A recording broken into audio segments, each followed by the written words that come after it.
Hey guys, how's it going? It's James here. Thanks for stopping by today to check out our video. So, we've got a little bit of a different video today. So, I'm going to be talking about this guy. This is the On 8-inch Walmart tablet. I don't usually do, well, I'm not going to be doing like product reviews or things like that, but if I find some things that I think are pretty cool and relevant to gaming and stuff that I'm putting up on the channel, then I will forward that on to you guys, and that's exactly what we're going to be doing today. This tablet, as you may or may not know, went on sale a few months ago, and it's a $60 tablet. Now, I've tried the other tablets in the past, around about the $80, $90 mark, and they were, the screens were bad, the poor viewing angles, things like that, crap audio. Just, you pay for what you get. And, one of the last ones I tried was actually an Asus tablet, which I expected and hoped better, but some of the reviews I read were a little bit kind of misleading. But this one being $60, I did see a couple of reviews online and people were raving about it. And my old tablet was getting kind of long in the tooth. It was due for replacement. And I'm not a power user on tablets by any means. Basically, I get some books, magazines on like the Play Store, and that's kind of all I really do with them. Some light emulation, but apparently this is much better for emulation than the price would suggest. So I'm gonna cover a little bit of some Sega and Nintendo emulation, things like that on it, and I'll give you guys a little kind of close up on the device, and I'll let you see how I'm running it, because for $60, it's a real good proposition. I may even invest in some of these for the kids, because those Lego games and stuff on the Play Store, which you can't really get on consoles, and they love them. So, this tablet handles them really well. Minor spec things, there's only 16 gig of memory in this, but they do have an SD slot, so you can expand that, and I've got I think it's a 64 gig card to put in there at the moment, which I will be expanding that at some point, because things like video playback, and it's chirping in my ear, so I'm just gonna put my password in. So it's video playback is very good on this. The screen is really nice. I actually stream Plex to this when I'm laying in bed, and it handles it like a champ. The viewing angles, which were one of my primary concerns with, based on the other tablets I had, that problem is not found here. The screen's really nice.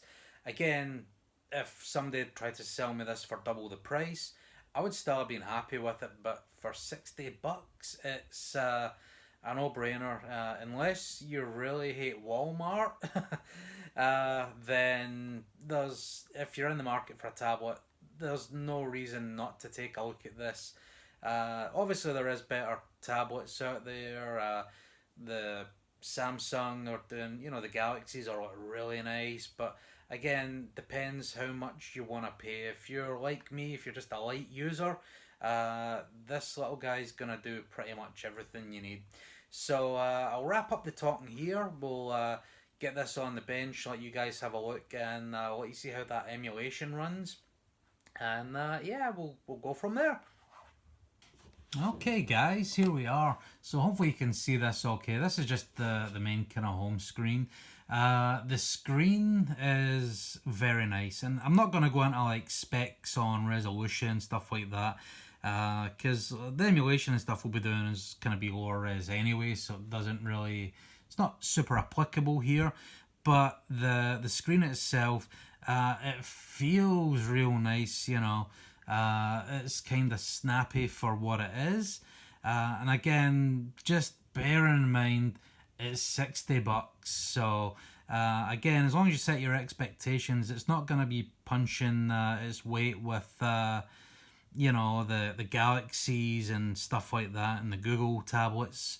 But for what I'm using it for, and for what we're going to be doing today on it, it is very, very good. It blew me away how good it was. It just really exceeded my expectations.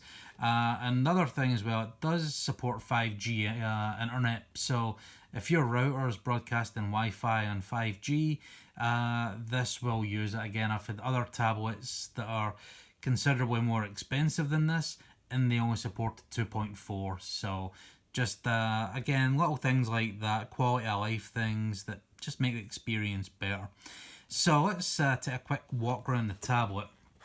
The back, as we see, this is the on 8-inch version. Has a nice kind of finish on the back. It's kind of matte finish. You're not going to be getting fingerprints or anything on here. There's a webcam over here. Not the rear-facing camera, sorry. Not super great, but again, I wasn't buying this for photography or anything. On the side, or on the top, sorry, headphone jack. And I don't know if you can see that. There's the micro SD slot there. And on the side, we have volume up, down, and power up here. And then nothing on the bottom except for the charge port. So, nothing, you know, you're not outputting this to displays, projectors, things like that. It's, yeah, just basic input output, which does exactly what we will need. So the game controller that I use with this, obviously it has Bluetooth. I actually have a wired PlayStation 4 controller. It's a Hori pad that I got for the kids to use, and it turns out that it works perfectly on this. So I just use an OTG cable that I got for $5 on Amazon, and it's plug and play. I may eventually get an OTG breakout cable for 2 inputs so I can charge it while I play, because again, it's only 1 port, so we're limited there. But let's get the controller hooked up, and we will see what games are like on here. Hey guys, so we're back. I got the OTG cable plugged in. This is the PlayStation controller that I got. Again, it's just a Hori $20 controller. Sacrifices the touchpad, but you can simulate that through this little kind of nubbin here. So, but who knew, it works very well for Android emulation. With it being a Bluetooth device, I'm probably gonna get you know, an 8-bit Do or something, you know, just a Bluetooth controller at some point as well, because I hear they're real good. So, but let's take a look and see what we got here. So as you see, you can just move around as though you're in almost like a GUI for a console or something, you know, Xbox, PlayStation, something like that. You just move around the way you would on those. And circle button on this pad just opens up whichever window you're on. So let's go try some Sega Genesis. We get this Mega Drive emulator. The emulator, I paid like $5 for this. I tried some other free ones, and they weren't just quite as good. This one seems to be much, much better. So let's go down to my game of choice, which today will be Super Monaco Grand Prix. And we'll just restart the game. As you see, it's got a little kind of some things left for, you know, it's showing you kind of touch input. But again, we can control everything through here. The buttons are fully remappable in the app.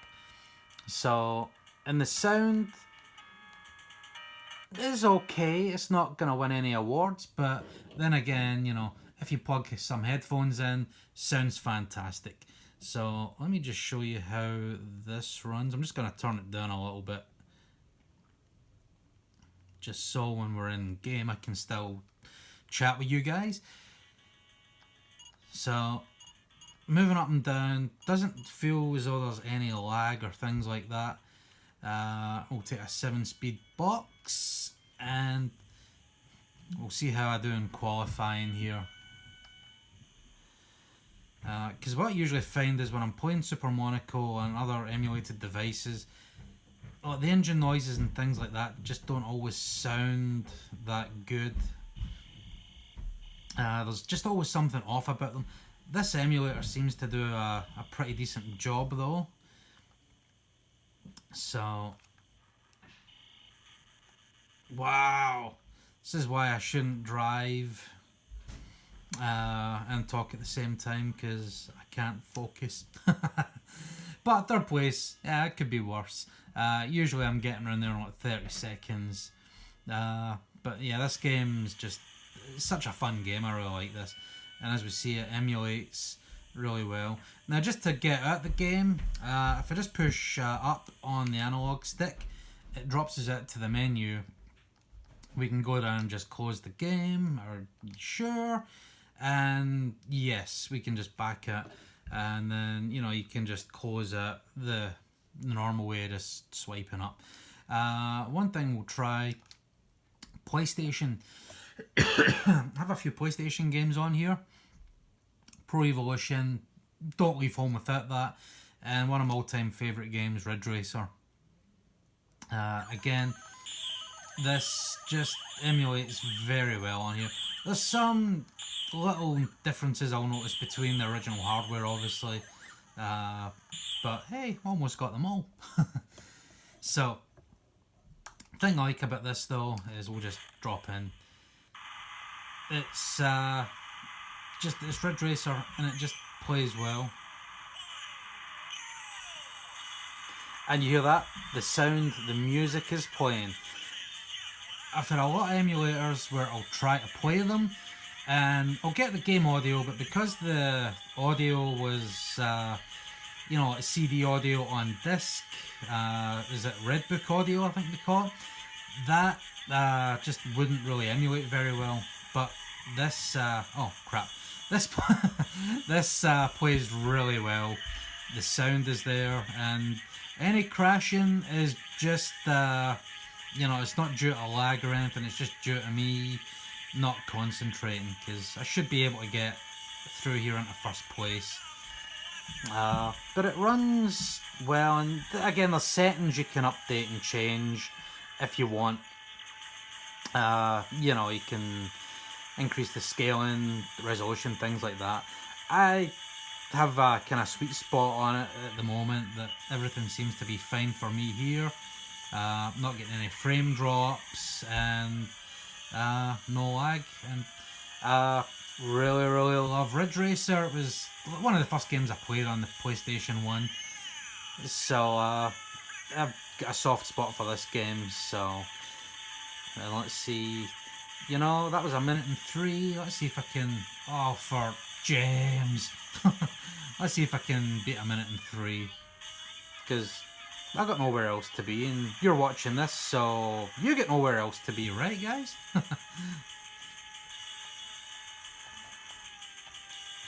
Oh god, I'm usually much better at this, but I guess my head's just not in the game right now.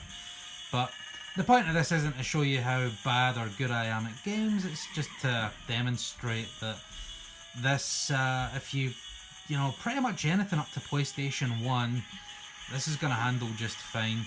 Nintendo 64 is one of those ones where it's kind of hit or miss, you know. You can play Super Mario 64. Oh, Jesus, missed my power slide there. Yeah, Super Mario 64 is going to probably run okay. I haven't tested that, but it seems to work well on the... Come on. Drama at the end, first place. Yeah, Super Mario 64, like in every other emulator, it seems optimized for it, but other games maybe hit or miss. So let's just close this guy out. So good times, and then some other ones. We have the Super Nintendo one. Seems to work okay on here as well, so we can just try F-Zero real quick. And this emulator, as you probably noticed, looks really similar to the Mega Drive one. They were created by the same guy, so $5 each. And again, using the PlayStation pad, you can map your L and R buttons, and everything just works fine. this runs really well. And there is options as well. Obviously, you can see here we've got the black borders on the side, so you can, it's using the kind of correct aspect ratio. But you can, if you want to scale it full screen, then that option's in there. So that's pretty much this tablet. As I said, the video playback. As we see, this is just great. Sorry, I'm getting sidetracked here because I really love this game. So we'll drop out of this. So there you have it. That's the On Walmart 8-inch tablet, $60.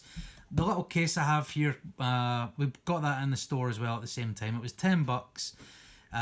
Pretty decent little case. Basically it folds up on itself, and then you have options for kind of kickstand, so you can just prop it up, so you don't have to be constantly trying to hold it up or find something to prop it up.